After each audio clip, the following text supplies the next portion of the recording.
Malam ini ada 3 pesan Paskah buat kita. Yang pertama, percayalah kepada firman dan janji-janji Allah. Haleluya. Apa yang pertama? Percayalah kepada Allah dan janji-janji iman. Percayalah kepada firman dan janji-janji Allah. Kenapa saudara-saudara, murid-murid Yesus sebenarnya tidak percaya kepada firman dan janji-janji Allah? Maria yang bersama-sama sekian lama dengan Yesus sebenarnya tidak mempercayai apa yang Yesus ucapkan. Kenapa?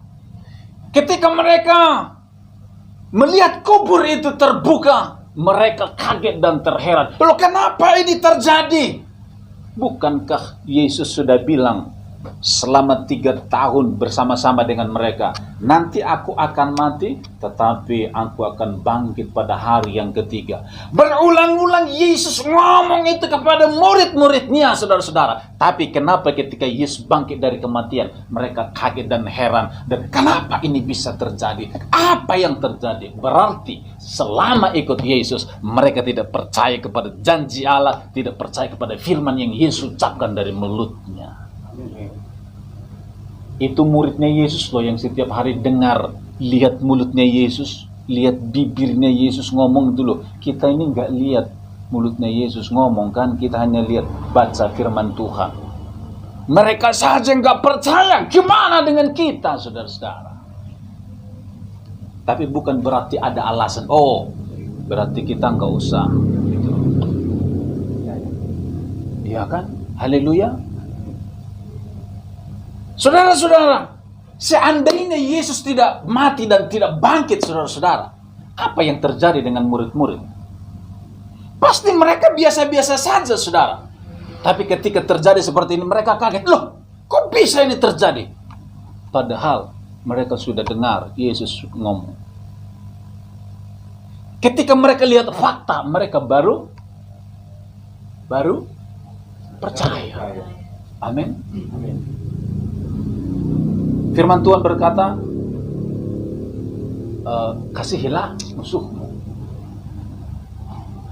Berdoalah kepada orang yang menyakiti kamu. Ngomong itu kan gampang toh. Baca ayat itu, hafal ayat itu gampang toh. Tapi ketika engkau disakiti, gampang tidak? Mengampuni. Itu faktanya, saudara-saudara. Itu faktanya. Haleluya, itu faktanya antara firman dengan fakta. Saudara-saudara, mereka dengar firman, kemudian mereka lihat fakta. Tapi seringkali firman menjadi nyata ketika fakta terjadi. Haleluya. Amin. Kalau tidak ada fakta, saudara-saudara, kadangkala firman hanya sekedar teori. Hanya ada di otak dan logika kita. Amin. Kekristenan itu sebenarnya sederhana, hanya 2, teori dan praktek. Tidak lebih dari itu. Baca firman, hafal firman. Tanpa firman menjadi sebuah kehidupan, itu Kristen yang gagal. Haleluya. Orang Farisi itu hafal firman, saudara-saudara. Dari Kejadian sampai Wahyu mereka hafal firman Tuhan, tetapi mereka tidak pernah hidup dalam firman.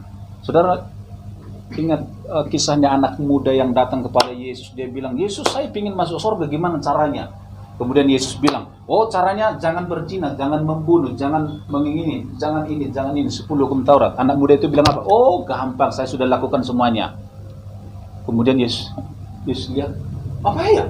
Udah, oh hanya 1 yang kamu tidak lakukan. Jual hartamu, bagikan kepada orang lain. Yesus tahu dia orang kaya.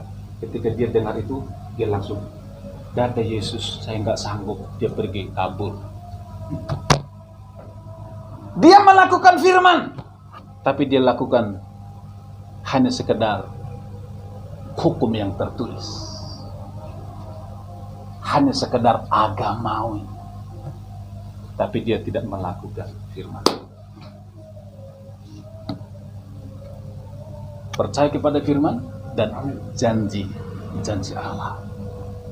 Saudara, kalau kita tidak ada masalah dalam hidup ini, kita bisa menjadi orang yang tidak kuat secara Kristen, saudara. Pondasi imannya tidak kuat kalau hanya Kristen tanpa mengalami Tuhan. Kita mengalami Tuhan kapan? Ketika kita menghadapi banyak masalah. Ketika Agil menghadapi masalah, pasti dia kaget, atau dia shock. Dan pasti akan banyak pelajaran dari situ. Dia ingat Tuhan. Kenapa Tuhan? Oh iya, Tuhan bilang, saya mau lakukan sesuatu bagimu. Bukan hanya bagimu, kepada ibumu, kepada bapakmu. Semuanya Allah turut bekerja mendatangkan kebaikan. Haleluya.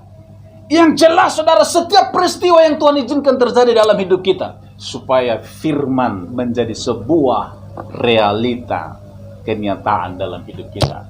Jadi tidak ada masalah yang kebetulan ada dalam hidup kita. Semua ada di dalam rancangan Tuhan. Haleluya. Kalau saudara punya masalah, saudara jangan berpikir, saudara, oh Tuhan itu jahat, dia terlalu jahat bagiku. Kenapa ini terjadi? Tuhan bekerja dalam segala hal mendatangkan kebaikan bagi kita. Saudara, kalau dulu saya nggak gagal jadi tentara, mungkin saya tidak alami Tuhan. Ya kan? Iya, justru ketika saya gagal jadi tentara, di situ saya mulai berharap sama Tuhan. Mungkin saya dulu, kalau saya masuk tentara, mungkin saya sudah jenderal.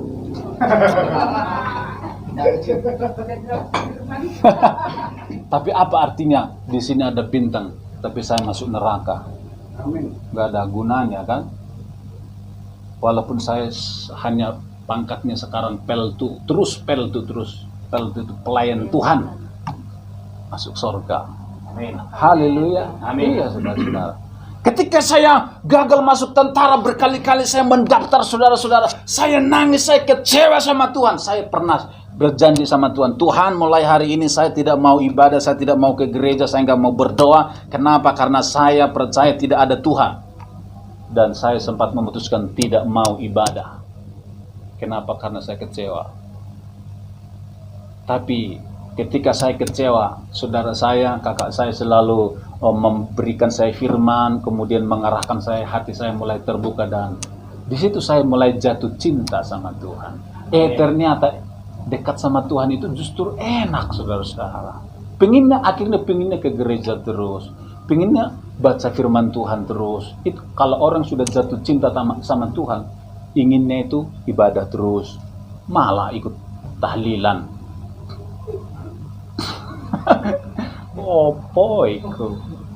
Haleluya. Amin. Ibadah, cari Tuhan, saudara-saudara. Mereka punya ibadah sendiri, kita punya ibadah sendiri, saudara-saudara. Haleluya. Orang yang haus sama Tuhan itu dia ingin ke gereja terus, ingin lihat YouTube-nya gereja terus. Penyembahannya, khotbahnya. Iya, saudara. Dulu kan gak ada YouTube. Coba kalau ada YouTube, mungkin setiap hari saya non-stop. Pertama kali saya bertobat itu saya tinggal di Bandung, saudara. Kadang sampai 3 kali saya ibadah.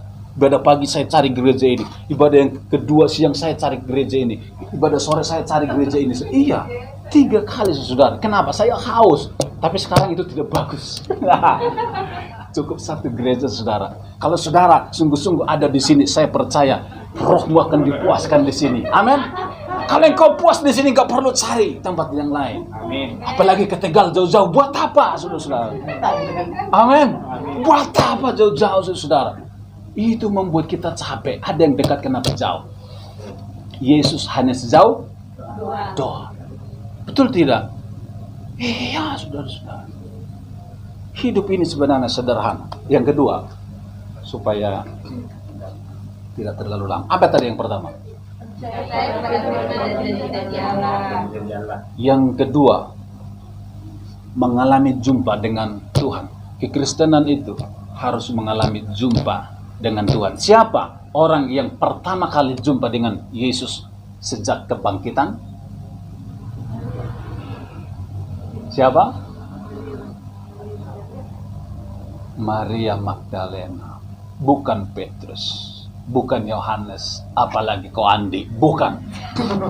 Bukan. Yang pertama adalah Maria Magdalena. Wih, pagi-pagi benar hari pertama. Hari pertama minggu itu, hari pertama berarti hari Minggu ya. Kalau hari hari pertama, hari Minggu, berarti hari yang ke-6 itu hari Sabtu. Betul ya? Betul tidak? Ya. Hari Sabtu, hari Sabat, saudara-saudara. Itu sebabnya hari Sabtu Yesus masih dikubur, hari Jumat Yesus disalibkan. Yesus disalibkan, kemudian sorenya harus dikubur. Kenapa? Karena besok hari Sabat. Hari Sabat tidak boleh ada aktivitas apapun. Karena Yahudi itu agamanya kuat. Hari Sabat itu hari Sabtu tidak boleh ada aktivitas apapun. Harus beribadah kepada Tuhan. Bahkan kasih makan anjing pun tidak boleh. Semua harus untuk Tuhan. Nah, kemudian hari pertama minggu itu, hari pertama berarti hari Minggu. Kenapa orang Kristen ibadahnya hari Minggu? Karena hari Minggu lah hari pertama Yesus bangkit. Karena hari Minggu dah hari kebangkitan. Yahudi ibadahnya hari Sabtu. Awalnya orang Kristen di Yahudi sana, di Israel sana itu awalnya itu ibadahnya hari Sabtu, sama dengan mereka. Tapi ketika Yesus bangkit, kita harus berbeda. Kemudian mereka ibadah hari Minggu. Sampai hari ini orang Kristen di seluruh dunia ibadahnya hari Minggu. Kenapa? Karena hari Minggu adalah hari pertama. Dan hari itu juga Yesus bangkit dari kematian. Kenapa kita ibadah hari Minggu? Karena hari Minggu Yesus bangkit dari kematian. Haleluya. Kenapa hari Minggu tanggal merah? Kenapa tidak hari Jumat? Kenapa tidak hari Senin? Kenapa tidak hari Selasa? Padahal hari Selasa kita ada komsel toh? Karena hari kebangkitan. Kenapa hari Minggu harus tanggal merah? Itu keajaiban dunia. Amin. Haleluya. Ya, itu saja jawaban yang kau usah pikir neko-neko. Hari Minggu, hari merah toh, bukan hari yang lain. Jadi hari Minggu harus beribadah, bukan ikut tahlilan, bukan ikut yang lain-lain. Harus ikut ibadah. Amin. Amin. Iya. Kalau orang Israel hari beribadah kepada Tuhan itu sama sekali tidak boleh bekerja. Kalau kita masih boleh bekerja toh, pagi entah ke pasar, entah keliling kemana-mana, kita kan masih bisa. Yang penting kan ada waktu untuk beribadah. Tetapi orang Yahudi nggak boleh sama sekali. Harus hari itu kuduskanlah hari Sabat. Hari Sabat itu harus betul-betul kudus. Dari pagi sudah harus menyembah Tuhan. Jaga hati.